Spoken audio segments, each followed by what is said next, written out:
Sveiki, kaip gyvenat? Dabar esu Vilniuje, vaikštau Vingio parke. Galvoju, kad reikia padaryti tokį video. Tai iš kur pas mūsų ūkyje atkeliauja ąžuolai? Tas 1000 rąstelių, kuris yra, jie beveik visi yra ąžuoliniai. Ir šiaip nuo pat pradžių ūkio įkūrimo būdavo tokių skeptiškų reakcijų, kad čia maždaug gadinam ąžuolus. Kertami yra ąžuolai ir užleidžiami kažkokiais invaziniais grybais. Noriu paaiškinti, kaip yra, ir galvoju, reikės parašyti ir blogo įrašą. Tai pirmas dalykas, jokių ąžuolų mes nekertam, visi yra pirkti urėdijoje. Urėdijos tvarko valstybinius miškus pagal savo kompetenciją. Tai ar taip, jos parduoda medieną. Mūsų ąžuolai yra pirkti kaip malka. Mes pirkom tiesiog tuos rąstus 3 metrų kaip malkinę medieną. Tai ar tuos ąžuolus nupirkau aš ir naudoju grybų ūkiui, ar tuos ąžuolus būtų nupirkęs kažkoks stalius ir darytų baldus, ar kažkas nupirktų malkom ir jie išrūktų dūmais per kaminą.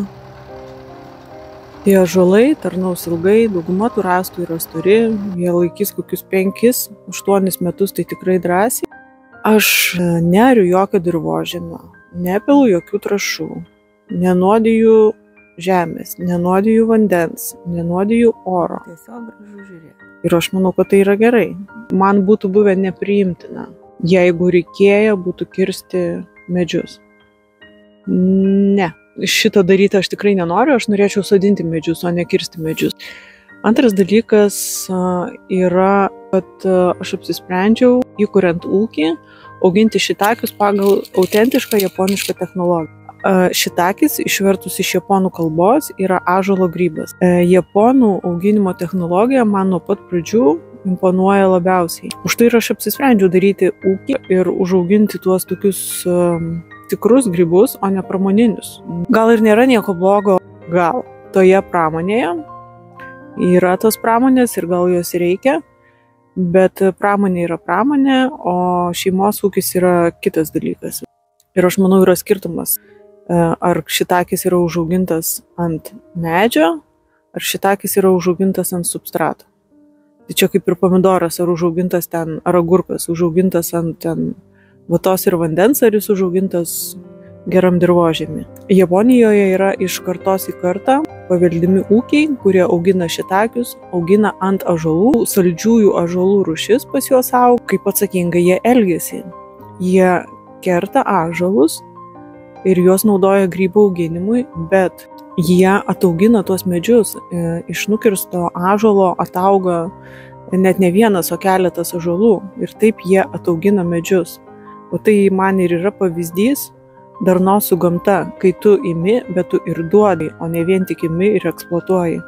Aprašyme aš galėsiu įdėti nuorodą, jeigu kam bus įdomu, iš japoniškų ūkių. Trečias dalykas. Kai nusipirkome Gudonių žemę, viena iš priežasčių, kodėl mes pirkom būtent tą žemę, tai buvo ta, kad ten galima įveisti mišką. Aš jau labai senai turiu minčių, kad norėčiau pasodinti mišką. Apie kokius medžius aš labiausiai galvojau, tai kai pradėjom kurti šitą ūkį ir kai reikėjo grybams ąžuolų, aš aišku labiausiai apie ąžuolus ir galvojau. Bet įsigijus tą žemę, ten iš tikrųjų buvo labai apleista žemė, siaubingai apleista, mes jos visos ten taip ir detaliai neišvaikščiom, neapžiūrėjom. Paaiškėjo, kad ten 2 hektaruose, maždaug plius minus, auga labai daug ąžuolų. Tenai kažkada augo brandžios pušys, vienas ūkininkas jas iškirto ir išsivežė savavališkai. Dabar ataugo daug savaiminių medelių, dauguma iš jų yra ąžuolai. Tai taip gražiai sutapo, galbūt man net nereikės sodinti, galbūt aš juos puoselėsiu ir ten kažkada bus graži ąžuolų giraitis. Pati mintis man patinka, aš norėčiau surasti būdų, kaip atsidėkoti gamtai. Turbūt miškų politika, valstybinių miškų naudojimo politika, aišku, ir privačių, tai čia kitas opus Lietuvos klausimas.